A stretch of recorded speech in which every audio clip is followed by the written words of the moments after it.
Welcome to the quietest corner of the village. We knew you'd find us eventually. Agatha Raisin glared at her reflection in the hallway mirror of her cottage in Carsley. Her hair, usually a defiant, glossy chestnut, was currently fighting a losing battle against the damp Cotswold mist. She gave it a vicious spritz of hairspray, ignored the stinging cloud that drifted into her eyes, and adjusted the belt of her designer tweed skirt. She was supposed to be looking effortlessly country, but she felt more like a stuffed sausage. "It's for a good cause, Agatha," she muttered to her cats, Hodge and Boswell, who were watching her with their usual judgmental silence. Though why the Ladies' Society decided to host a Scottish Heritage Luncheon in the middle of Gloucestershire in January is beyond me. It's a transparent excuse for Sheila Perley to brag about her great-uncle's estate in Inverness. Agatha was in a foul mood, mostly because James Lacey, her neighbour, and the perpetual object of her frustrated affections, had declined to accompany her. He had claimed he was deep into a chapter on the Peninsular War, which Agatha translated as "I'd rather look at dusty maps than spend 2 hours watching you try to eat haggis without grimacing." She stomped out of the cottage, her heels clicking sharply on the garden path, and headed toward the village hall. The hall was already sweltering, filled with the scent of damp wool and simmering offal. Sheila Perley, a woman whose smile always reminded Agatha of a shark contemplating a particularly plump seal, was centre stage. She was draped in a sash of pearly tartan, which Agatha suspected had been purchased from a souvenir shop in Edinburgh the week before. "Agatha, dear," Sheila shrilled, gliding over, "so glad you could make it. I was worried the, snugness of that skirt might keep you confined to your armchair." Agatha felt her face flush a dangerous shade of crimson.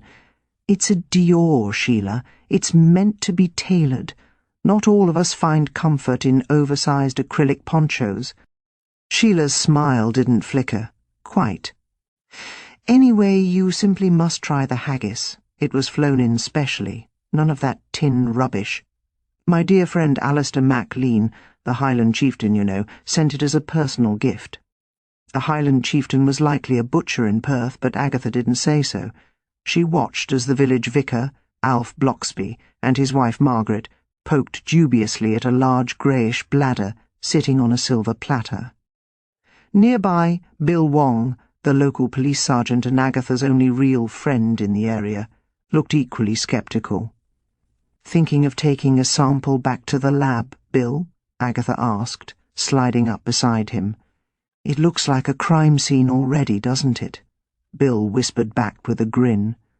"How are you, Agatha? You look determined." "I am determined to get through this without strangling Sheila," Agatha snapped. The luncheon proceeded with the usual agonizing slow pace of village life. There were toasts to the immortal memory of Robert Burns, a poem read by a local schoolteacher that went on for 3 stanzas too many, and then, finally, the great chieftain of the Puddin race was sliced open. Sheila took the first bite, her expression one of rapturous delight. Exquisite, simply divine. The nutmeg is so prominent. The rest of the guests followed suit.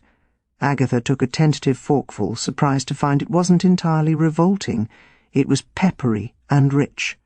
Across the table, Colonel Lacey, no relation to James, much to Agatha's relief, was shovelling it down as if he hadn't eaten since the Blitz. But then the atmosphere shifted. Sheila Perley, who had been reaching for a glass of water, suddenly froze. Her face turned a startling bruised purple. She clutched at her throat, her eyes bulging. "Sheila?" Margaret Bloxby asked, leaning forward. "Is it too spicy?" Sheila didn't answer. She made a wet, choking sound, staggered to her feet, and knocked over a carafe of water. The room went silent. She looked at Agatha, her hand outstretched as if to accuse or implore, and then she collapsed forward, her head landing with a sickening thud right into the remains of the haggis. Agatha stood up, her prior-trained brain shouting that this was a social disaster, while her instincts whispered something far darker. "Bill," Agatha said, her voice unusually steady, "I don't think she's choking." Bill Wong was already moving, checking Sheila's pulse, his face hardening into his professional mask. He looked up at the room full of stunned villagers, his eyes resting briefly on Agatha. "Nobody leave," Bill commanded, "and for God's sake stop eating the haggis." Agatha looked down at her plate. She had taken 2 bites. Her stomach did a slow, sickening somersault. She wasn't just a witness anymore, she was a potential victim, and knowing the village's penchant for gossip, a potential suspect. The silence that followed Bill's command was thick enough to be sliced with a dirk. For a long, frozen minute, the only sound in the Carsley village hall was the rhythmic dripping of water from the overturned carafe onto the floorboards. Agatha felt a cold sweat break out at the base of her spine. She stared at Sheila's head, still resting awkwardly amidst the oats and offal of the Highland delicacy, and felt a wave of indignant fury. Trust Sheila Perley to ruin a luncheon by dying in the most dramatic, unappetizing way possible. "Bill, I feel a bit funny," piped up Mrs. Witherspoon from the end of the table, clutching her chest. "It's psychosomatic, Doris. Sit down," Agatha snapped, though her own heart was hammering against her ribs like a trapped bird. She turned her sharp gaze to Bill. "Well, is she dead? Or is this just one of her bids for attention? She'd do anything to be the centre of a room." Bill looked up, his face grim. "She's dead, Agatha. And unless she had a very sudden, very violent allergy to sheep's pluck. I don't like the look of those symptoms." The room erupted. Margaret Bloxby began ushering the more hysterical ladies toward the back of the hall, while the vicar stood frozen, a half-muttered prayer dying on his lips. Agatha, however, didn't retreat. She stepped closer, her nose twitching. She noticed the way Sheila's fingers were curled, not in a reach for help, but in a tight, defensive spasm. "You said nobody leave," Agatha whispered, her eyes scanning the room. "Which means you think one of us did it. Or at least, one of us brought the gift that did it." "I'm calling it in," Bill said, pulling out his radio. "In the meantime, Agatha, for once in your life, stay put and don't touch anything. That includes the silver." Agatha bristled. "I am a victim. I ate that stuff. I should be having my stomach pumped, not being interrogated by a sergeant I've bought drinks for." Despite her protest, she didn't move toward the door. Her mind was already racing, cataloguing the faces in the room. If Sheila had been poisoned, the method was embarrassingly public. It was a city-style hit in a village-style setting. As Bill moved to the door to wait for the sirens already wailing in the distance, the village buzz began in earnest. In the absence of authority, gossip became the oxygen of the room. "I always said that haggis looked grey," hissed Mrs. Mason, leaning toward Agatha. "And did you see her face? Purple! My cousin had a reaction to shellfish once, but she didn't drop dead into the salad." "It wasn't the haggis," whispered another woman, her eyes darting toward the kitchens. "It was the sauce. Sheila insisted on bringing her own whiskey sauce, said the caterer's version was common. She poured it over her own plate first." Agatha's ears pricked up. Social ambition, she thought. Even in her choice of condiments, Sheila had to be superior. Agatha looked toward the small gravy boat sitting near Sheila's limp hand. It was an ornate, Victorian piece of silverware, Far too nice for the village hall's standard kit. "Where did that gravy boat come from?" Agatha asked loudly, interrupting the whimpering of the schoolteacher. "She brought it from home," Margaret Bloxby said, returning from the kitchen with a glass of water for Mrs. Witherspoon. "She told me this morning that one cannot possibly serve a Highland chieftain in a ceramic jug. She was very particular about it. Carried it in herself, covered in a silk tea-towel."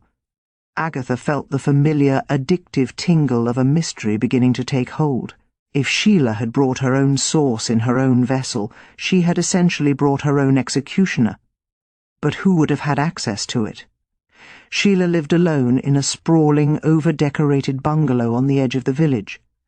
She was famously paranoid about her antiques, and rarely let her cleaning woman, a downtrodden girl named Mary, into the dining room without supervision. The doors of the hall swung open, and the local paramedics rushed in, followed by a very annoyed-looking Inspector Jessup. Jessup's eyes landed on Agatha almost immediately, and he let out a long, weary sigh that seemed to deflate his entire chest. "Mrs. Raisin," he groaned, "why is it that whenever there's a corpse and a crumb of food involved, you're standing over it like a vulture at a buffet?" "I was an invited guest, Inspector," Agatha retorted, pulling herself up to her full, albeit modest, height. "And I'll have you know I've been poisoned. I expect a full apology and a police escort to the hospital once you've finished insulting me. You look perfectly healthy to me," Jessup snapped, gesturing for the paramedics to move toward Sheila. Aside from the usual temperament issues, "Bill, give me the rundown." As Bill led the inspector toward the body, Agatha found herself pushed to the periphery. She hated being on the periphery. It made her feel old and unimportant. She drifted toward the edge of the crowd, her eyes landing on a figure standing by the heavy velvet curtains of the stage. It was Mr. Witherspoon, Doris's husband, a man usually as quiet as a church mouse. He was staring at the silver gravy boat with an expression that wasn't shock or grief. It was almost relief. Agatha narrowed her eyes. Mr. Witherspoon had been the one to help Sheila set the tables that morning. He was the village's handyman, the sort of man who was always underfoot and never noticed.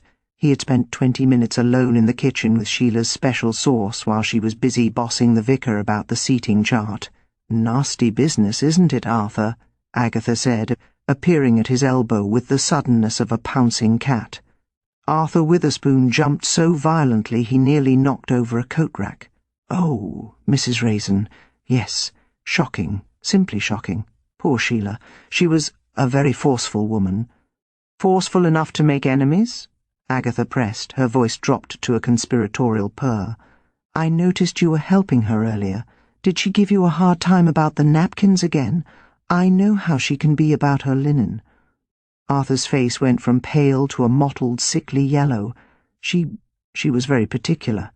"But I didn't mind. I never mind." He turned and scurried away before Agatha could ask another question.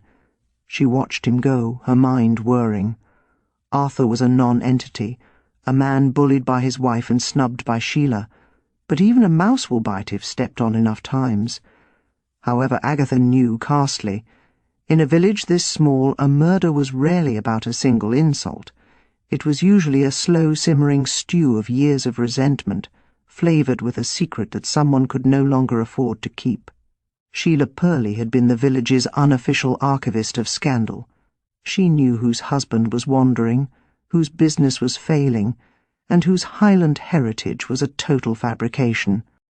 As the police began cordoning off the area and the body was finally lifted onto a stretcher, Agatha caught a glimpse of James Lacey peering through the windows of the hall from the street. He looked worried, or perhaps just annoyed that his quiet afternoon had been disturbed by sirens. Agatha felt a surge of her usual impulsive determination. James wouldn't help her. He'd tell her to leave it to the professionals. Well, the professionals were currently dusting a gravy boat for Prince, and Agatha knew something they didn't. She knew that Sheila had been planning to announce something at this luncheon, something monumental that would put certain people in their place. Sheila had told her that in the post office only yesterday, with a look of triumph that Agatha had found particularly irritating. The announcement had never happened. The Highland Delicacy had silenced her first. Agatha grabbed her coat, dodging Jessup's line of sight. If she stayed here, she'd be just another witness in a tweed skirt. If she got out now, she could get to Sheila's cleaning girl before the police did. There was a secret in that bungalow, and Agatha Raisin was going to find it, even if it meant ruinous social embarrassment, or worse, another serving of haggis. Agatha slipped out the side door of the village hall, the cold January air hitting her face like a wet flannel. It was a welcome relief from the cloying scent of steam and scandal inside. She didn't head for her own cottage. Instead, she marched toward the cluster of council houses where Mary, Sheila's cleaning girl, lived. If Sheila had been planning a monumental announcement, the debris of that secret was likely sitting in a bin or tucked under a mattress in that overstuffed bungalow, and Mary was the only one who knew the geography of Sheila's clutter. As she hurried along, her heels sinking into the soft verge, she spotted James Lacey standing by his garden gate. He looked infuriatingly composed in his barber jacket, his expression one of mild academic curiosity. "Agatha, I heard the sirens," James called out as she approached. "I assume you were at the centre of the storm? Was the haggis really that lethal?" Agatha stopped, breathless, her pride bristling at his casual tone. "Sheila Perley is dead, James." Dropped right into her plate. "It was quite gruesome, actually. I'm lucky to be alive myself." James raised a sceptical eyebrow. "Dead? Sheila? I thought she was too stubborn to succumb to anything as common as mortality. What happened?" "Poison, I suspect," Agatha said, lowering her voice and stepping closer, hoping for a flicker of protective concern in his eyes. "In her special whiskey sauce. The police are all over it, but they're looking at the silver, not the people. I'm going to see Mary. Sheila was sitting on a secret, and I intend to hatch it." James sighed, a sound of profound weariness. "Agatha, don't. You've just witnessed a tragedy. Let Bill and Jessup handle it. You'll only end up offending half the parish and getting your name in the Gazette for all the wrong reasons." "I'm already in the Gazette for the wrong reasons, James, usually because you won't take me to dinner," Agatha snapped, turning on her heel before he could respond. She didn't look back, though she desperately wanted to see if he was watching her go. His lack of interest was a sharper sting than the winter wind. She reached Mary's door and pounded on it with her gloved fist. After a moment, the door creaked open to reveal a pale, thin young woman with eyes red from weeping. "Oh, Mrs. Raisin," Mary sniffled, clutching a damp handkerchief. "Is it true? Mrs. Mason just called and said the poor soul's gone. It's true, Mary. Now let me in. I need to talk to you before the police arrive and start muddling your head with their nonsense." Agatha pushed her way into the small, cramped living room, which smelled of stale toast and cheap detergent. Mary sat down on the edge of a frayed sofa. She was hard on me, she was, always checking the tops of the picture frames for dust with those white gloves of hers. But I never wished her dead. Not really. "Of course you didn't, dear," Agatha said, adopting her most persuasive PR tone, the one she used to use on recalcitrant journalists. "But Sheila mentioned she was going to make a big announcement today, something about putting people in their places. Did you see anything unusual at the house this morning? Any visitors? Any documents she was fussing over?" Mary hesitated, her fingers twisting the handkerchief into a tight knot. She was in a right state this morning, ever so excited. She had a folder out on the dining table, bright blue it was. She kept patting it and saying, "They'll see, Mary, they'll all see who really belongs in this village." Agatha's heart gave a little leap of triumph. A blue folder. "And did you see what was in it?" "Only a glimpse," Mary whispered. "It looked like old letters. Yellowed they were. And some photographs. She told me to stay out of the room while she made a phone call. She sounded angry. I heard her say, 'I have the proof, and if you don't settle the matter, the whole luncheon will hear it.' Did you hear a name, Mary? It's very important." Mary shook her head slowly. "No, ma'am." But right after she hung up, the doorbell rang. She went to the door, and I heard a man's voice. Very posh it was. Not from around here, I don't think. They went into the study and stayed there for 20 minutes. When he left, she was white as a sheet, but she still had that folder. Agatha leaned forward, her eyes narrowed. A posh man. Was it Arthur Witherspoon? Mary almost laughed through her tears. "Oh, no, Mrs. Raisin, Mr. Witherspoon's about as posh as a cold chip. This gentleman had one of those voices like they have on the BBC, and he drove a big, dark car. A Jaguar, I think." Agatha stood up, her mind racing. A posh stranger, a blue folder of old secrets, and a threat made over the phone. It was far more substantial than a grudge over napkins. "Mary, did Sheila take that folder to the hall with her?" "I don't know," Mary sobbed. She sent me home early so I could get changed for the luncheon. She said she didn't want me looking like a scullery maid in front of her guests. Agatha patting Mary's hand absent-mindedly while her brain catalogued the new information. Sheila had been blackmailing someone, or at least threatening to expose a long-buried scandal. And that person had access to a Jaguar and a BBC accent. As Agatha left the house, she saw a dark car idling at the end of the lane. It wasn't a Jaguar, it was a plain, unmarked police car. Inspector Jessup was stepping out, looking more irritable than ever. He spotted Agatha and his face clouded over. "Mrs. Raisin, I told you to stay put. I'm just performing a work of mercy, Inspector," Agatha lied smoothly, gesturing back toward Mary's door. "Providing comfort to the bereaved staff. Unlike some people, I have a heart. You have a nose for trouble, more like," Jessup growled. "Get home, Agatha, or I'll have you charged with obstructing a police investigation. We've found something in that gravy boat, and it isn't just whiskey." Agatha watched him stride toward Mary's house, her jaw set in a line of stubborn defiance. Jessup might have the gravy boat, but she had the blue folder, or at least she knew it existed, and if it wasn't at the village hall, it was still at the bungalow. She began to walk back toward the centre of the village, her mind already forming a plan to borrow Sheila's spare key from the flower pot, where she knew the old woman kept it. It was a risk, of course. If she was caught, it would be a social death sentence, perhaps even a literal one. But the thought of Sheila's smug face as she died, and the look on James Lacey's face when she eventually solved the case, was enough to propel her forward into the darkening afternoon. Agatha watched the tail lights of Jessup's car vanish around the corner before she ducked into the shadow of a tall, neatly manicured yew hedge. She felt like a character in one of those dreadful spy novels James was always reading, though she was certain a professional spy wouldn't be worrying about whether damp mulch was ruining the soles of her Italian leather boots. She reached the gate of Highland Lodge. Sheila had renamed the bungalow only last year, much to the village's collective eye-roll, and stood for a moment listening. The house looked eerie in the gathering gloom, its windows like cold, blank eyes. Agatha knew the spare key's location because she had once been forced to use it when Sheila locked herself out after a particularly vigorous argument about the church flower rota. She reached under a ceramic toadstool near the porch, her fingers brushing against cold grit until they closed around the metal key. With a quick glance over her shoulder to ensure no nosy neighbours were watching, she slipped inside.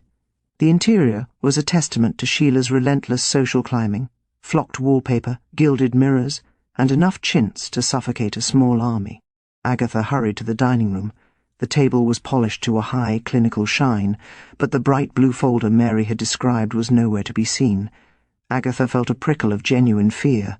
If the folder was gone, the posh man or the killer had already been here. She began to rummage through the sideboard, her movements increasingly frantic. She found a stack of bridge scorecards, a collection of expensive but tasteless coasters, and a hidden bottle of gin.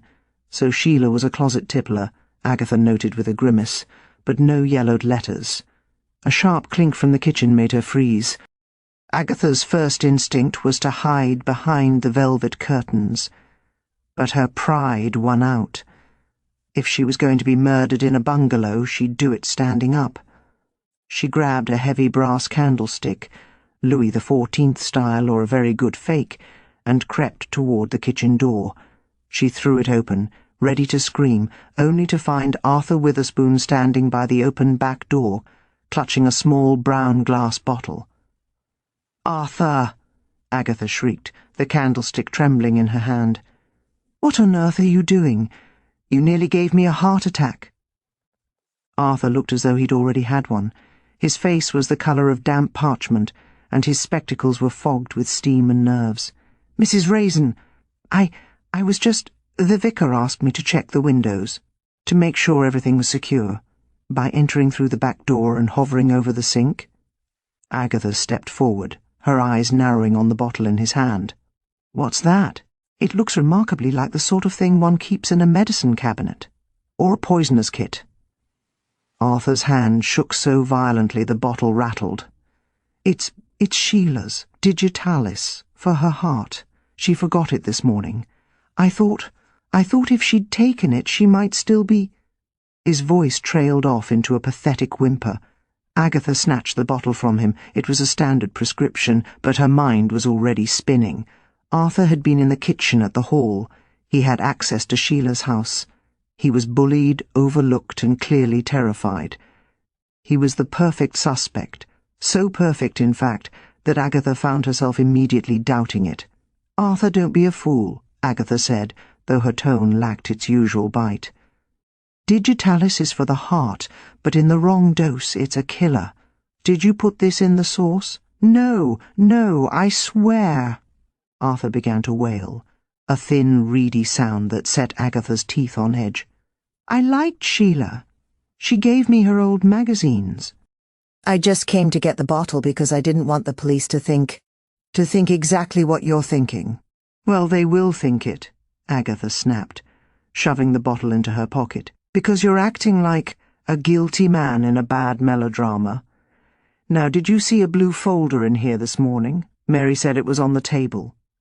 Arthur blinked, his panic momentarily eclipsed by confusion.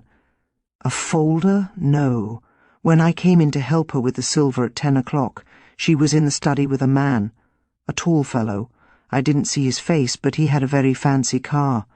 They were arguing. I heard her say something about the Scottish connection and the truth about the inheritance. Then the man left, and she was different, triumphant." Agatha felt a chill that had nothing to do with the draughty kitchen.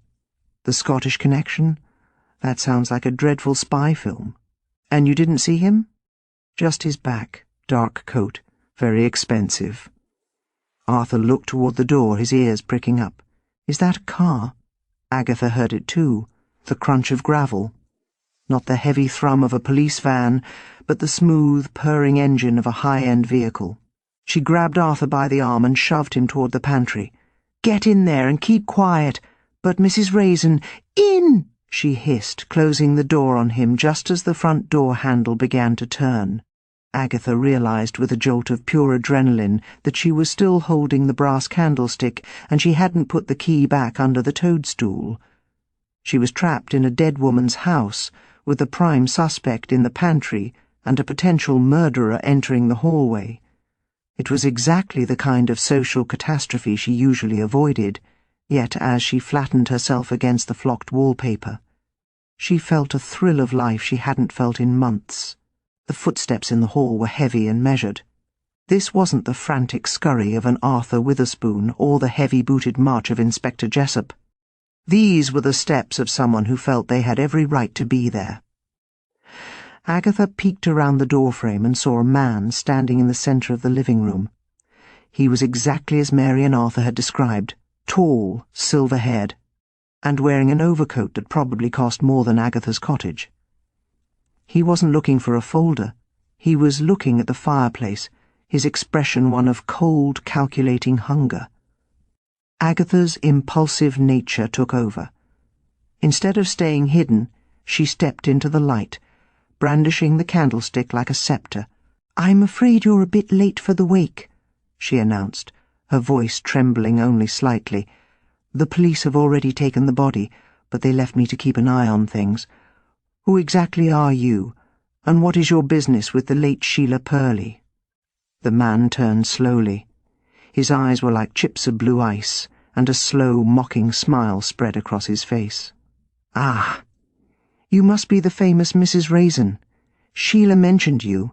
She said you were remarkably nosy for a woman of your age." Agatha felt the insult like a slap. "My age is irrelevant. My instincts, however, are sharp. You're the man with the jaguar, the one she was threatening." The man took a step toward her, ignoring the candlestick. "Threatening is such a vulgar word, Agatha. Let's just say Sheila and I had a mutual interest in the past, an interest that has now been laid to rest." Before Agatha could retort, a sudden crash from the pantry signalled that Arthur Witherspoon had managed to knock over a stack of tinned peaches. The man's eyes flickered toward the kitchen, and his smile vanished. "It seems you're not alone, Mrs. Raisin. How very inconvenient for you." He moved with surprising speed, but not toward Agatha. He turned and vanished back out the front door just as the pantry door flew open and Arthur tumbled out, covered in syrup.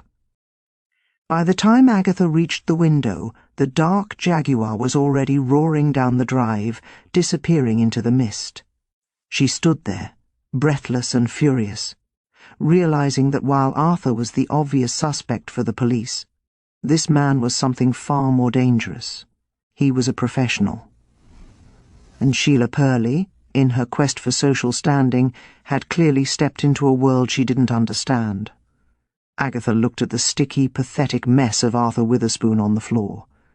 "Get up, Arthur," she sighed. "We need to find out what the Scottish connection means before Jessup finds that bottle in my pocket and decides I'm your accomplice." Agatha didn't wait for Arthur to stop dripping syrup. She grabbed a silk tea towel from Sheila's kitchen rack, one embroidered with a rather garish thistle, and scrubbed at his sleeve with more force than was strictly necessary. She then shoved him out the back door, replaced the key under the toadstool with a frantic sort of precision, and marched him toward the edge of the property. Her mind was a whirlwind of silver-haired strangers and Highland inheritances, but her immediate problem was the damp, snivelling handyman beside her. "Listen to me, Arthur," she whispered harshly as they reached the road. "You go home, you wash that shirt, and you do not breathe a word about the man in the Jaguar or the bottle in my pocket. If Jessup finds out we were housebreaking, he'll have us both in a cell, and I simply haven't the bone structure for prison lighting. Do you understand?" Arthur nodded, his eyes wide and watery behind his fogged glasses, and scurried off into the mist like a startled rabbit. Agatha watched him go, feeling a familiar pang of loneliness mixed with the adrenaline of the hunt. She wanted to call James Lacey to tell him she'd been right about the mystery, but the thought of his patronizing "I told you so" regarding the police kept her phone in her bag. Instead, she decided to head toward the one place where secrets in Carsley were traded like currency, the vicarage. Margaret Bloxby was holding an impromptu crisis committee when Agatha arrived. The sitting room was crowded with the usual suspects: Mrs. Mason, looking pinched and important, Doris Witherspoon, who seemed more annoyed by her husband's absence than his potential involvement in a murder, and a newcomer who sat by the fire, nursing a cup of Earl Grey. The stranger was a woman in her 60s, dressed in an impeccably tailored wool suit that screamed old money and expensive London dry cleaner. "Agatha, dear, do come in," Margaret said, her voice strained. "We were just discussing the arrangements. This is Elspeth Perley, Sheila's cousin. She arrived from London just an hour ago." Agatha's eyes narrowed. "London? I thought the Perleys were all from Inverness. Sheila spent the last 3 years reminding us that her blood was as Scottish as a deep-fried Mars bar." Elspeth offered a thin, brittle smile. "Family branches do wander, Mrs. Raisin. Sheila was always the enthusiast of the clan. I prefer the comforts of Mayfair to the damp of the Highlands." Agatha sat down, ignoring Mrs. Mason's pointed look at her muddy boots. She watched Elspeth closely. There was something about the woman's composure that felt too practiced, like a PR executive handling a mid-level scandal. "It's a terrible business," Agatha said, leaning forward and adopting a tone of faux sympathy. "To come all this way, only to find your cousin dead in a pile of haggis." Sheila was so looking forward to her monumental announcement today. "I don't suppose she mentioned it to you when you spoke this morning?" The room went quiet. Elspeth's hand didn't tremble, but she set her teacup down with a sharp clink that echoed in the small room. "I'm afraid I haven't spoken to Sheila in weeks. I only came because I heard the news on the radio." Line number 1, Agatha thought. Mary had seen a man in a Jaguar, and Sheila had been on the phone with someone she was threatening. London cousins don't just happen to be listening to local Gloucestershire radio in Mayfair. "Funny," Agatha remarked, her voice sounding dangerously pleasant. Because Sheila told me she was expecting a very important visitor from the city today to discuss the Scottish connection. I assumed it was family, or perhaps a lawyer regarding that estate in Inverness, the one with the chieftain. Elspeth's expression remained frozen, but Mrs. Mason let out a sharp, derisive huff. Estate? Chieftain? Agatha, you really shouldn't listen to Sheila's fantasies. Everyone knows the Perley estate was a 3-bedroom semi-detached in a suburb of Perth that her uncle sold in the 70s. Oh, Sheila did have a way of amplifying things, Elspeth said smoothly. She was very proud of her roots, even if she had to invent a few of them. It was a small social misstep, but to Agatha's trained ear it was a thunderclap. Sheila Perley would never have tolerated anyone, even family, belittling her Highland heritage. More importantly, Elspeth had referred to the estate with a dismissive flick of her hand that suggested she knew exactly what it was worth, or what it wasn't. "Well," Agatha said, rising to her feet, "I must be going. I have an appointment. But Elspeth, before I go, that's a lovely brooch. Is it a family heirloom? It looks remarkably like the crest on the silver gravy boat Sheila was using today." Elspeth reached up, her fingers grazing a silver pin on her lapel, her face pale for a split second before she recovered. "A common design, I assure you. Celtic knots are all the same, aren't they?" Agatha smiled, a sharp, predatory expression that didn't reach her eyes. "Not to a PR professional, they aren't.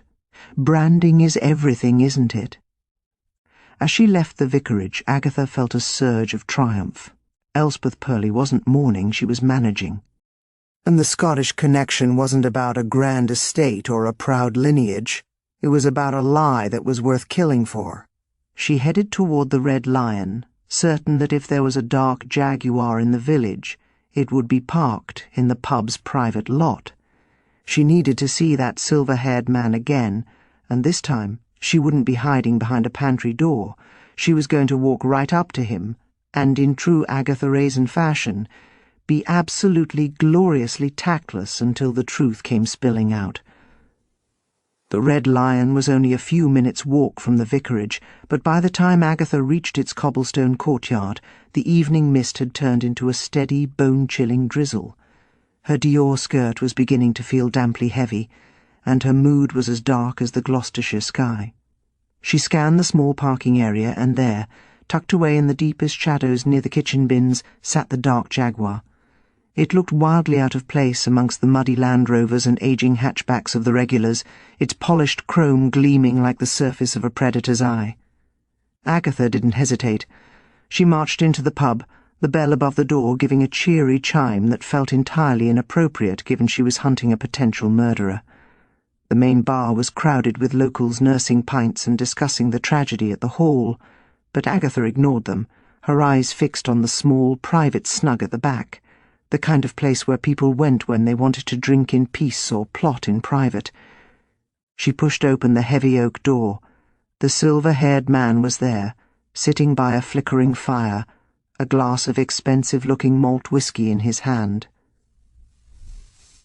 He didn't look up as she entered, but his hand tightened slightly around the glass. "I've always found that the Red Lion's whisky tastes a bit like peat and disappointment," Agatha announced, pulling out a chair and sitting opposite him without waiting for an invitation. "But I suppose if one is pretending to be a Highland chieftain, one has to play the part." The man looked up, his expression unreadable. "You are a very persistent woman, Mrs. Raisin, or perhaps just a very foolish one. Do you always make a habit of cornering strangers in bars?" "Only the ones who break into dead women's houses," Agatha snapped. She leaned back, crossing her legs with a deliberate flourish of her silk stockings. "I know you're not here for the scenery. Sheila was blackmailing you, wasn't she? Something about the Scottish connection. And then there's her cousin, Elspeth, who arrived with a convenient lack of grief and a brooch that matches yours. It's all very cosy, isn't it?" The man set his glass down. "My name is Alistair MacLean, and I can assure you I was not being blackmailed. Sheila Perley was a nuisance, certainly. She had spent years manufacturing a lineage that didn't exist, and she was threatening to expose—" Certain financial irregularities in the clan association if I didn't certify her ridiculous claims to the estate. Financial irregularities? Agatha's ears pricked up. That's a very polite way of saying you've been dipping into the coffers, Alistair. And Sheila found the receipts, didn't she? That's why she was so triumphant this morning. She was going to announce herself as the rightful heir, or at least the woman who owned the man in charge. Alistair's eyes darkened. Sheila was a delusional old woman who didn't understand that some secrets are protected by people far more powerful than a village gossip. I came here today to settle the matter. I offered her a settlement. She refused. And so you decided a bit of digitalis in her whisky sauce was a cheaper option? Alistair let out a short, cold laugh. If I were going to kill Sheila, Mrs. Raisin, I wouldn't do it at a public luncheon with a policeman sitting 3 chairs away. I have professionals for that sort of thing. Besides, I wasn't the only one she was squeezing. Sheila had her fingers in many local pies. She knew about the Witherspoons' debts. She knew about the vicar's little indiscretion in London 20 years ago. She was a collector of human misery. Agatha felt a cold shudder. She thought of Arthur Witherspoon covered in syrup, and Elspeth Perley's brittle smile. The village she thought she knew, the picturesque, boring Cotswold retreat, was suddenly peeling away to reveal something much uglier. "If you didn't do it," Agatha whispered, her voice losing some of its bravado, "then why were you in her house?" "I was looking for the blue folder," Alistair said simply. "The same thing you were looking for. It contains the original ledgers. Without them, I'm just a man with an expensive car and a questionable title. With them, I'm a man who belongs in prison. And did you find it? No. Someone got there first, someone who knew exactly where she kept her monumental proof." Alistair rose to his feet, tossing a £20 note onto the table. "Stay out of this, Agatha. You're playing a game where the rules are written in blood, not social etiquette. Elspeth is staying at the house tonight. If I were you, I'd keep your doors locked." He walked out, leaving Agatha alone with the smell of peat and the dying embers of the fire. She felt a sudden, desperate need for a gin and tonic, and for the reassuring, grumpy presence of James Lacey. But as she stood up to leave, her gaze fell on a small, damp scrap of paper that had fallen from Alistair's pocket when he stood. She picked it up. It was a receipt from the local chemist, dated yesterday. It wasn't for digitalis. It was for a prescription for a very specific, very potent blood thinner. Agatha's heart skipped a beat.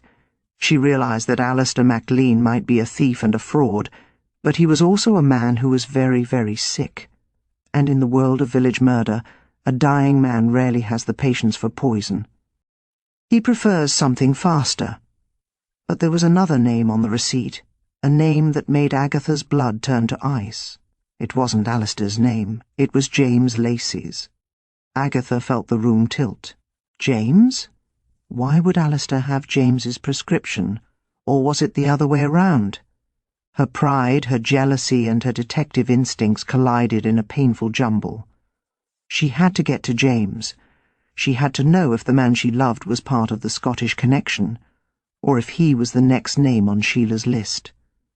Agatha stumbled out of the Red Lion, the scrap of paper clutched so tightly in her damp palm that the ink threatened to bleed into her skin. The rain was no longer a drizzle, it had become a steady, miserable downpour that mocked her attempts at dignity. She didn't care about her hair any more, nor the mud splattering the hem of her Dior skirt. All she could see was that name, James Lacey, printed in clinical, unforgiving type. James, her James, or at least the James she spent every waking hour wishing was hers. Could he really be involved in Sheila's grubby little web of blackmail? Or worse, was he the reason Sheila had dropped dead? The thought made her stomach lurch. James was a man of history and quiet study, a man who preferred the Peninsular War to modern drama. Yet Alistair MacLean had his prescription. She reached his cottage, her breath coming in ragged gasps. She didn't knock, she hammered on the door, her fist making a dull, thudding sound against the heavy wood. "James! James, open this door at once!" She shrieked, her voice cracking with a mixture of fury and desperation. The door opened slowly, revealing James in his dressing gown, a book in one hand and a look of profound annoyance on his face. Agatha? "It's nearly 9 o'clock. You're soaked to the bone. Have you finally lost your mind, or has the Red Lion run out of gin?" Agatha pushed past him into the warm, book-lined hallway, leaving a trail of muddy footprints on his Persian rug. She didn't wait for an invitation. She spun around and thrust the crumpled receipt under his nose. "Explain this," she demanded, her eyes flashing. "Why does a fraudulent Highland chieftain have a receipt for your medication? And why were you so busy with your history books that you couldn't attend a luncheon where the woman you've been secretly helping died in front of me?" James took the paper, his expression shifting from annoyance to a cold, shuttered stillness. He smoothed out the receipt with maddening deliberation. "I see you've been busy playing detective again, Agatha, and as usual you've jumped to a conclusion that is as hysterical as it is inaccurate." Inaccurate? Sheila was blackmailing people, James.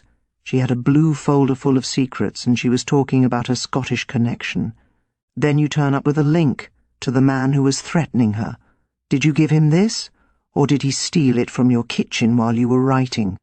James stepped back, his voice dropping to a dangerous low pitch. "I didn't give him anything, and I wasn't helping Sheila with blackmail. She came to me 3 weeks ago because she wanted a historical verification of her lineage. She knew I had access to the Scottish genealogical archives through my university contacts. She was obsessed with proving she was the rightful heir to the Maclean estates. And," Agatha pressed, her heart thumping, "and I found the truth," James said, tossing the receipt onto the hallway table as if it were trash. The truth Sheila didn't want to hear. The Perley line wasn't just diluted, it was entirely illegitimate. There is no estate, Agatha. It was all a fantasy built on a forged deed from the 19th century. I told her I wouldn't verify it. I told her it was a fraud. Agatha felt a flicker of hope. "So you didn't kill her?" James let out a short, bitter laugh.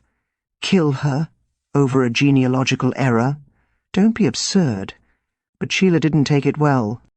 She threatened to tell the village that I had solicited her for money to forge the papers. She was going to ruin my reputation, Agatha. She had drafted a letter to the parish council. Agatha gasped. The monumental announcement. She wasn't going to announce her inheritance, she was going to announce your disgrace because you wouldn't lie for her. "Exactly," James said, his eyes weary. "And Alistair Maclean, he's my cousin, Agatha. A distant, embarrassing cousin I haven't spoken to in years. He must have stolen that receipt from my mail when he came to the house this afternoon to try and persuade me to change my mind about the lineage. He's as desperate as Sheila was. He needs that estate to cover his debts." Agatha felt a wave of relief so intense she almost sagged against the wall, but it was quickly replaced by a sharp, stinging humiliation. She had burst in here, accused the man she loved of murder, and made a complete spectacle of herself, all while looking like a drowned rat. "Oh, James," she whispered, her pride finally crumbling. "I was so worried." "You were worried about the case, Agatha, you always are." James looked at her, and for a second she thought she saw a spark of sympathy in his gaze, but it was quickly replaced by his usual reserve. "Now, please, go home. You're shivering and you're ruining my rug. Let the police handle Alistair. He's a pathetic man, but he isn't a killer." "But the folder!" Agatha cried, regaining her footing. "If you didn't have it and Alistair didn't have it, then who did? Someone knew Sheila was going to expose them today. If it wasn't about the inheritance, what was it?" Before James could answer, a loud, crashing sound echoed from the garden. They both froze. Agatha's instincts, sharpened by years of city survival and village snooping, screamed danger. She grabbed James's arm. "Someone's outside," she hissed. The social tension of the room vanished, replaced by the cold reality of the dark Cotswold night. The killer wasn't a distant cousin or a historical fraud. The killer was someone who was still in the village, someone who had heard every word of the gossip, and someone who realized that Agatha Raisin was getting far too close to the truth. Agatha looked at the heavy brass poker by James's fireplace. Her pride was gone, her romantic hopes were in tatters, but her determination was back. She hadn't solved the mystery yet, and she wasn't about to let a bit of rain or a social snub stop her now. James didn't hesitate. He shoved Agatha behind him, with a protective brusqueness that, under any other circumstances, would have sent her into a romantic swoon. He gripped the heavy flashlight like a club, stepped to the kitchen door and threw it open. The beam of light sliced through the darkness, illuminating a chaotic scene in his small garden. A heavy stone garden gnome, a gift from a former student that James loathed, had been hurled through his cold frame, the glass shattering into 1,000 glittering shards. "There, by the hedge!" Agatha cried, peering over his shoulder. A dark shape scrambled over the stone wall, the movement lithe and practiced.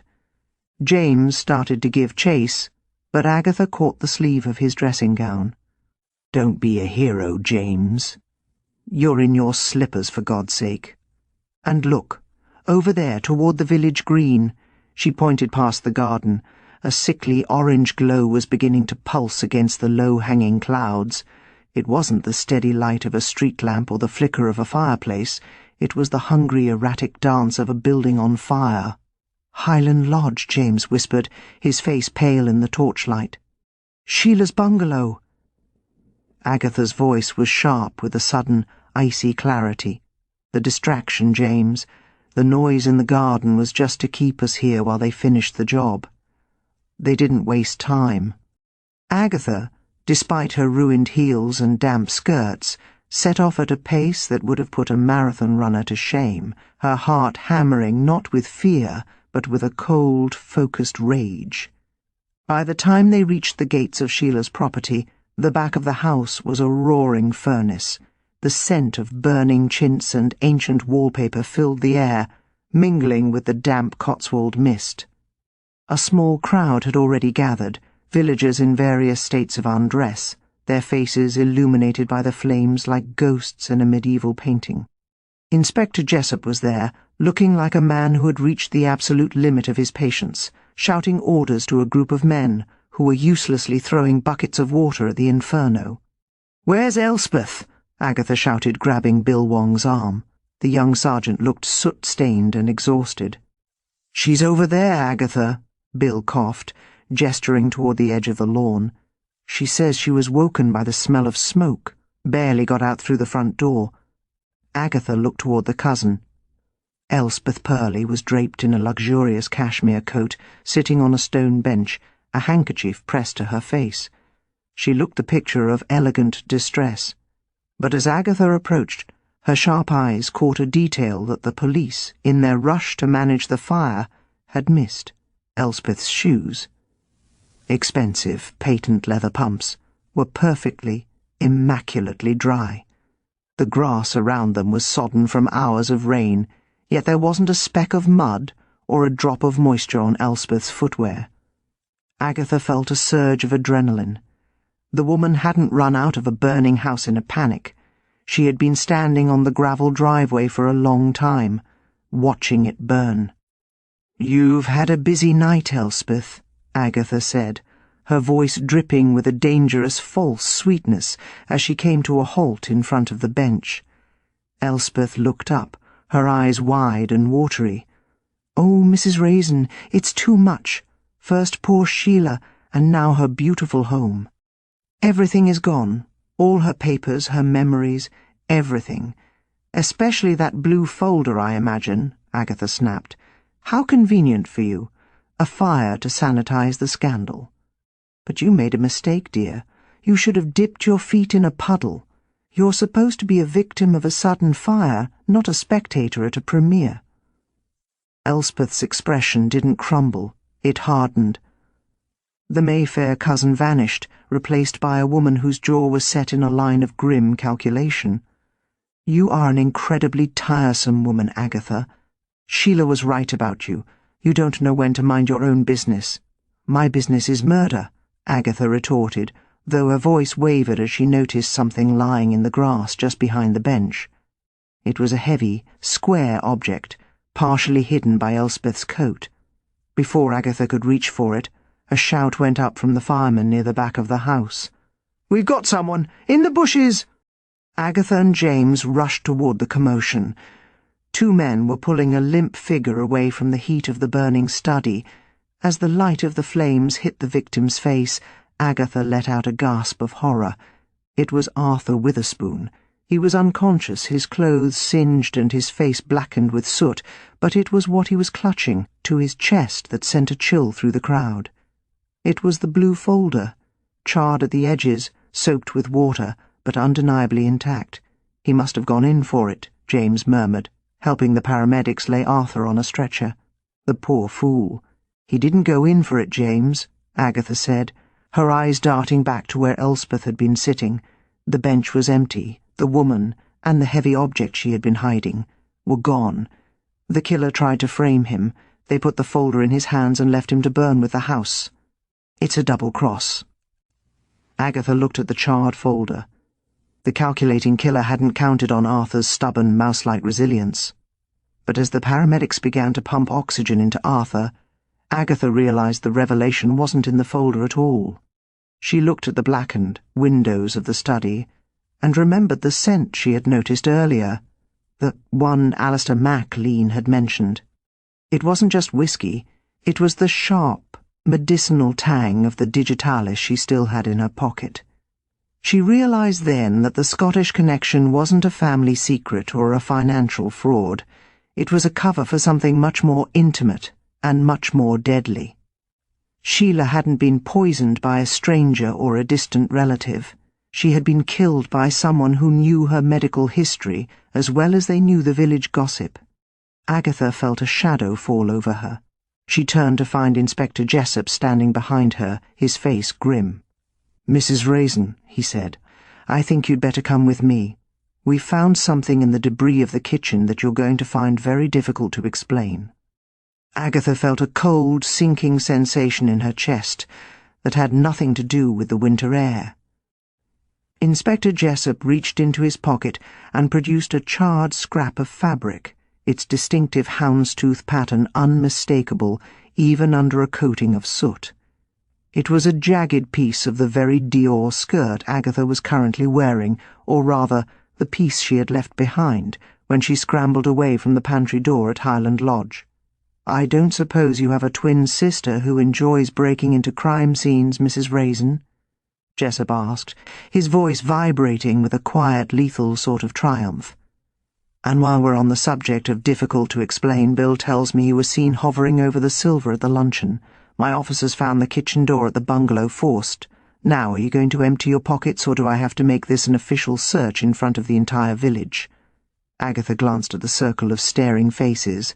The vicar, Margaret, the haughty Elspeth, and even James, who was looking at her with an expression that was halfway between pity and exasperation. Her pride, usually her shield, felt paper-thin. She reached into her pocket and pulled out the small, brown glass bottle of digitalis. A collective gasp went up from the crowd. Doris Witherspoon let out a sharp theatrical wail. I knew it. I knew she was up to no good, poking her nose into Arthur's business. She's planted that on him, hasn't she? She's trying to ruin my Arthur. "Quiet, Doris," Agatha snapped, her city-bred steel returning. She turned back to Jessup, ignoring the way her hand trembled. "I found this bottle in the house, Inspector. I was securing it. I knew the killer would try to dispose of it, and I couldn't let that happen. As for the skirt, I was merely checking the perimeter for intruders, which, as it turns out, was a very good idea, seeing as the house is currently a bonfire. Secure it by hiding it in your pocket." Jessup stepped closer, his hand outstretched for the bottle. "You've obstructed a murder investigation, Agatha. You've tampered with evidence. I should arrest you right now." Agatha saw her chance, a narrow, dangerous opening. If she went to the station now, the killer would slip away, and Arthur would be the scapegoat. She looked at the paramedics loading Arthur's stretcher into the ambulance, and then at the shimmering false distress on Elspeth Perley's face. She needed to be bold. She needed to be tactless. "You could arrest me, Inspector," Agatha said, her voice rising so it carried over the roar of the dying flames. Or you could listen to what Arthur whispered to me just before he lost consciousness. He saw the person who started the fire. He saw the person who put the digitalis in the sauce. A sudden, sharp silence fell over the lawn. Even the firemen seemed to pause. It was a blatant lie. Arthur hadn't said a word, but Agatha watched the suspects like a hawk. Elspeth's hand went to her throat. Alistair MacLean, who had appeared at the edge of the crowd, narrowed his eyes. But it was Doris Witherspoon whose face turned a mottled, sickly purple. He said something, Doris stammered, her voice thin. He did, Agatha lied smoothly, stepping into the centre of the group, her ruined Dior skirt swishing with renewed authority. But he's confused, poor man. The smoke, you see. He's being taken to the cottage hospital, and the doctors say he'll be able to give a full statement in an hour. However, I think we can settle this much sooner. I insist, that everyone involved joins me at the Red Lion immediately. I have something to show you, something I found in the Scottish connection that Sheila was so eager to talk about. Agatha, what are you doing? James hissed, catching her arm. I'm setting a trap, James, she whispered back, her eyes bright with a mix of fear and excitement.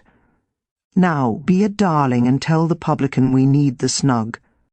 And tell him to put a bottle of his best gin on my tab. I'm going to need it. She didn't wait for Jessop's permission. She turned and marched toward the village, her head held high. She could feel the eyes of the killer on her back, a prickling sensation of pure malice. She was gambling her reputation, her freedom, and quite possibly her life on a hunch that had formed the moment she saw Elspeth's dry shoes and Doris's reaction to the bottle. The Scottish connection wasn't about land or titles. It was about a secret that had started in a Highland village 40 years ago and ended in a Cotswold luncheon. Sheila had discovered that Doris Witherspoon wasn't the drab local girl she claimed to be. She was someone else entirely, someone with a very different name and a very dark reason for wanting to remain anonymous. As Agatha entered the Red Lion, the warmth of the pub felt like a deceptive embrace. She took her seat in the snug, the suspects filing in behind her under Jessop's watchful, suspicious eye. Agatha poured herself a glass of gin, her hand steady now. She looked at the group, the greedy cousin, the fraudulent chieftain, the nervous wife, and the silent, judging James. Now, Agatha announced, slamming the charred blue folder onto the table with a theatrical thud that made everyone jump. Let's talk about what Sheila Perley really found in the Inverness archives, and let's talk about why one of you was willing to burn down a house to keep her from saying it. The fire in the snug's hearth popped, a sharp sound that made Doris Witherspoon flinch as if she'd been shot. Agatha took a long, deliberate sip of her gin and tonic, letting the silence stretch until it became physically uncomfortable. She looked at the charred blue folder on the table. It was, in reality, a soggy mass of ruined parchment, but in the flickering light of the pub, it looked like a tome of judgment. "You've all been very busy today," Agatha began, her voice carrying that clipped professional authority she used to deploy when managing PR disasters for disgraced politicians. "Alistair, you've been busy pretending to be a chieftain while dodging your creditors. Elspeth, you've been busy waiting for your cousin to die, so you could claim a non-existent inheritance. And Inspector, you've been very busy trying to arrest the only person in this room who actually knows what's going on." "Agatha," Jessop warned, but there was a hint of curiosity in his eyes that hadn't been there before. "But the person who has been the busiest," Agatha continued, turning her sharp gaze toward Doris Witherspoon, "is the woman who has spent 40 years pretending she didn't exist before she arrived in Carsley. Isn't that right, Doris? Or should I call you Morag?" Doris's face, already pale, seemed to grey. "I don't know what you're talking about. My name is Doris. I've lived here since I married Arthur." "Yes, but where did you come from before that?" Agatha leaned forward, her eyes narrowed. Sheila was a social climber, but she was also a vindictive gossip. When Alistair MacLean's name started appearing in the papers regarding the clan association, she started digging. She wanted a connection to the old country, and she found one, not through her own family, but through yours. She found out that Arthur's quiet, unassuming wife was actually the disgraced housekeeper of the MacLean estate, the woman who disappeared 40 years ago after a very large sum of money went missing from the chieftain's study. "That's a lie," Doris shrieked, but her voice lacked conviction. "It isn't," Alistair MacLean interrupted, his voice heavy with realization. He stared at Doris, squinting through the dim light. "Morag? My God, I was a boy then. You were the one who ran off with the bursary funds." "She didn't just run off," Agatha added, her tone becoming increasingly blunt. "She reinvented herself. She became the perfect drab Cotswold wife. But Sheila found the Scottish connection. She had the photographs in this folder, the ones Arthur saw her fussing over this morning. She was going to announce it at the luncheon. She wasn't going to claim an inheritance. She was going to humiliate you, Doris. She was going to tell the village that the woman who heads the charity bake sale is a common thief." Doris's hands were shaking so violently she had to grip the edge of the table. She wouldn't stop. She kept calling me. She said I had to pay her dues to stay in the ladies' society. She was going to ruin everything. Arthur would have been heartbroken. He thinks I'm a saint, so you decided to make her a martyr instead, Agatha said. You knew Sheila took digitalis. You've been helping Arthur with the handyman work at her house for weeks. You stole an extra bottle from her cabinet to concentrate the dose. You didn't put it in the haggis. Everyone was eating that. You put it in the whiskey sauce, the sauce Sheila insisted on pouring herself. You knew she'd be the only one to take a large enough dose to be lethal." "And the fire?" Jessup asked, his hand moving toward his handcuffs. "Doris knew the folder was still in the house," Agatha explained, glancing at James, who was watching her with a look of genuine surprise. "She waited for the village to settle after the murder, then she went back. She didn't count on Elspeth being there, or me. She set the fire to destroy the evidence of her past, and when she saw Arthur had followed her, poor, loyal Arthur, who probably thought he was securing the house for the police, she decided he was the perfect scapegoat. She left him in there to burn with the secrets." Doris stood up, her chair screeching against the floorboards. "She deserved it. She was a nasty, smug woman who lived for making people feel small. I earned my life here. I earned my respect." "You earned a life sentence, Doris," Bill Wong said softly, stepping forward as Jessup moved to make the arrest. As Doris was led out of the snug, wailing about the unfairness of it all, the room seemed to exhale. Elspeth Perley looked annoyed that there was no money to be had, and Alistair MacLean looked merely tired. Agatha, however, felt a sudden, sharp deflation of her own. She looked down at her ruined skirt and her empty glass. "Well," she said, her voice sounding smaller than she intended, "I suppose that's that." "It was a brilliant piece of deduction, Agatha," James said, stepping closer. For a moment she thought he might actually reach out and touch her hand, even if you did have to break into a bungalow and ruin a Dior to do it. Agatha felt a spark of her usual fire. "It was a sample sale, James. Don't get too excited." She stood up, smoothing the singed fabric. "And next time there's a Highland Heritage Luncheon, remind me to stay home and eat a sandwich. The social cost of Scottish delicacies is far too high for my liking." She walked out of the pub, James following a respectful pace behind, the mist of the Cotswolds wrapping around them both. She had solved the mystery, she had saved Arthur, and she had proven James wrong. But as she looked toward her dark, lonely cottage, she realized that even the most brilliant victory couldn't quite take the chill out of the January night. The cold, damp air of Carsley didn't feel quite so biting once the adrenaline had completely ebbed away, replaced by a hollow, familiar ache in Agatha's chest. James Lacey walked beside her in a silence that was neither comfortable nor entirely hostile, a classic James silence that left Agatha wondering if he was impressed by her brilliance or merely contemplating how quickly he could return to his history books. The village green was dark, the orange glow of the fire now reduced to a smouldering, sullen heap of ash and broken dreams at the edge of the woods. "I suppose you'll be the hero of the post office tomorrow," James said eventually, his voice echoing slightly against the stone walls of the cottages. "Mrs. Raisin, the woman who unmasked a Scottish fugitive living under our very noses. It's quite the feather in your cap, Agatha. It's a ruined Dior in my wardrobe, James," Agatha snapped, though she couldn't help the small, smug tilt of her chin. "And Arthur Witherspoon is without a home and a wife. It's hardly a celebratory occasion. Though I must say, Doris was always far too efficient with those charity bake sales.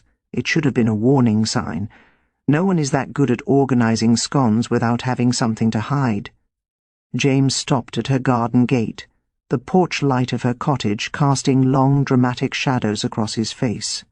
"You have a remarkably cynical view of human nature, Agatha, but I suppose in this instance it served you well. Good night." He didn't lean in. He didn't offer a celebratory drink. He simply turned and vanished into the mist toward his own door. Agatha stood at her gate for a long moment, the triumph of the reveal feeling remarkably like a cold potato. She went inside, greeted by the indignant meows of Hodge and Boswell, who seemed to blame her personally for the smell of smoke clinging to her hair. The following morning, Carsley was exactly as Agatha had predicted, a hive of frantic, buzzing gossip. At the post office the queue was twice as long as usual, not because people had letters to mail, but because they were desperate to trade theories. Mrs. Mason was already centre stage, claiming she had always suspected Doris was a bit too Highland for her liking, while Margaret Bloxby looked genuinely distressed by the upheaval. "Poor Arthur," Margaret sighed as Agatha reached the counter. "The hospital says he'll recover from the smoke, but the shock, well, he's lost everything. Elspeth Perley has already instructed solicitors to secure what's left of the property. She's heading back to London today. She didn't even stay to see the vicar about the funeral.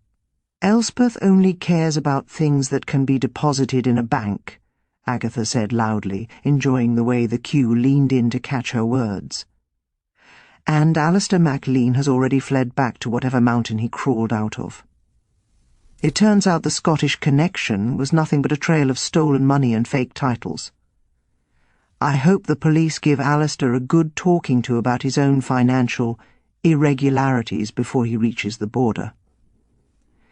Bill Wong entered the shop, looking more refreshed than he had any right to be. He caught Agatha's eye and gave her a subtle, appreciative nod. "The inspector wants another formal statement this afternoon, Agatha, but between us that digitalis bottle you secured was the clincher. Doris's fingerprints were all over the cap. She hadn't even bothered to wipe it properly before she tried to frame Arthur." Agatha felt a swell of pride. "I told Jessup my instincts were sharp. Perhaps next time he won't be so quick to threaten me with obstruction." As she walked back home, clutching a copy of the Gazette and a celebratory tin of expensive salmon for the cats, she saw Arthur Witherspoon sitting on a bench by the green. He looked small and fragile, wrapped in an oversized coat. Agatha hesitated, then sat down beside him. For once she didn't have a sharp remark or a probing question. "She was a good wife to me, Mrs. Raisin," Arthur whispered, his eyes fixed on the charred remains of Highland Lodge in the distance. "In her own way.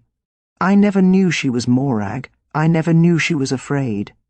"We're all afraid of something, Arthur," Agatha said, surprising herself with her own softness. "Doris just chose the wrong way to stay safe. Sheila Perley was a bully, but she didn't deserve a Highland delicacy spiked with heart medicine. She left him there and returned to her cottage. She spent the afternoon scrubbing the soot from her skin and trying, unsuccessfully, to save her skirt. By evening the village was quiet again. The excitement of the murder had been replaced by the mundane realities of Cotswold life, the damp, the cold, and the looming social obligations of the February bridge tournament. Agatha sat by her fire, a large gin in hand, Hodge curled on her lap. She had solved the case. She had been right about the stranger, and she had unmasked a thief.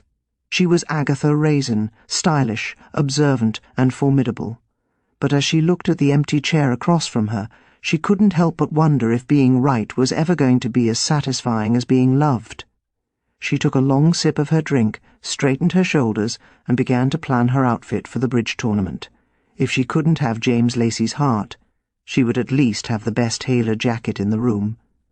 The deadly Highland delicacy was over, but in Carsley there was always another secret simmering just beneath the surface of a polite smile, and Agatha Raisin was already waiting for the next pot to boil over.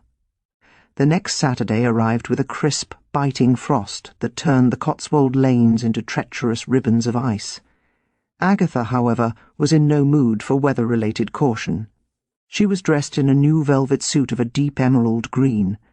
A colour she'd been told by a very expensive colour consultant in London made her eyes look piercing rather than merely beady. She was headed to the Carsley Bridge tournament, an event that combined the tactical complexity of a battlefield with the passive-aggressive energy of a divorce hearing. She entered the hall, her chin tilted at a defiant angle.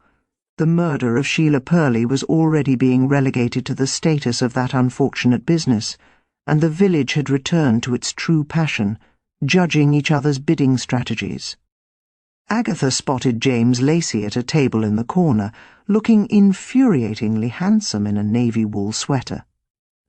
He was partnered with a newcomer, a lithe blonde woman named Genevieve, who had moved into a cottage in nearby Ancombe and was currently laughing at one of James's rare jokes.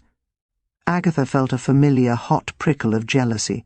She marched over to her own table, where Mrs. Bloxby was already waiting, looking patient and slightly resigned. "Good afternoon, Margaret," Agatha said, her voice a trifle too loud. "I see the village hasn't lost its appetite for games, even after we nearly lost poor Arthur to a homicidal baker. Agatha, dear, lower your voice," Margaret whispered, nodding toward James's table.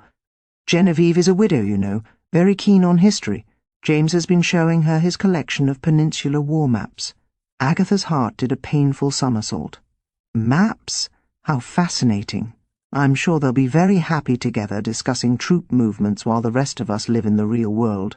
The tournament began, and for the first hour Agatha played with a ruthless efficiency that left her opponents stunned. She was bidding with a reckless abandon that usually backfired, but today she couldn't seem to lose. It was as if her success in unmasking Doris had given her a temporary pass from the laws of probability. During the tea break, she found herself standing at the buffet table next to James. He looked down at her emerald suit, his expression unreadable. "You're playing very aggressively today, Agatha," he remarked. "Is there something you're trying to prove?" "I have nothing to prove to anyone, James," she lied, reaching for a cucumber sandwich with a hand that shook only slightly. "I simply find that bridge, like life, requires one to be direct. Unlike some people, I don't hide behind maps and widows." James sighed, that long-suffering sound that usually signalled the end of their civil conversations. "Genevieve is a client, Agatha. She's looking into her family history. It's purely professional." "Of course it is. It always is." She turned to leave, but then she remembered the final piece of the puzzle. "By the way, James, I had a letter this morning from a firm of solicitors in Inverness." James paused. "And? It turns out Alistair MacLean wasn't a chieftain or a fraud or even a relative.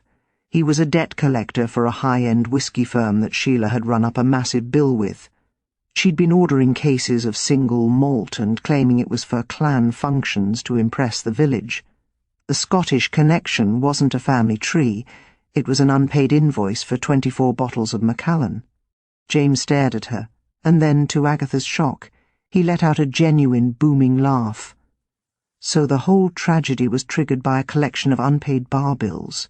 Oh, Agatha, only you could find the bathos in a murder. "But what?" she bristled. "Never mind. It's fitting, isn't it? Sheila died for a lie, Doris killed for a secret, and the root of it was just vanity." He looked at her then, and for a fleeting second the aloofness vanished. He looked at her not as a nuisance, but as a woman who had, in her own blunt way, brought a sliver of justice to their small, crooked corner of the world. "Well played, Agatha," he said softly, before Genevieve called him back to the table. Agatha returned to her seat, her heart feeling lighter than it had in weeks. She hadn't won his heart, not yet, but she had won the moment. She looked at Margaret, who was watching her with a knowing smile. "Your bid, Agatha," Margaret said. 5 hearts, Agatha announced, her voice ringing out across the hall. She didn't have the cards for it. She didn't have the support. But as she looked at James across the room, she knew she had the nerve. And in Carsley, as in love, sometimes the boldest gamble was the only way to stay in the game. The deadly Highland delicacy was a memory, but Agatha Raisin was very much a reality. She played her first card with a flourish, the emerald velvet of her sleeve catching the light. She was flawed, she was lonely, and she was far too nosy for her own good. But as the trick fell her way, Agatha Raisin decided that, for today at least, it was enough.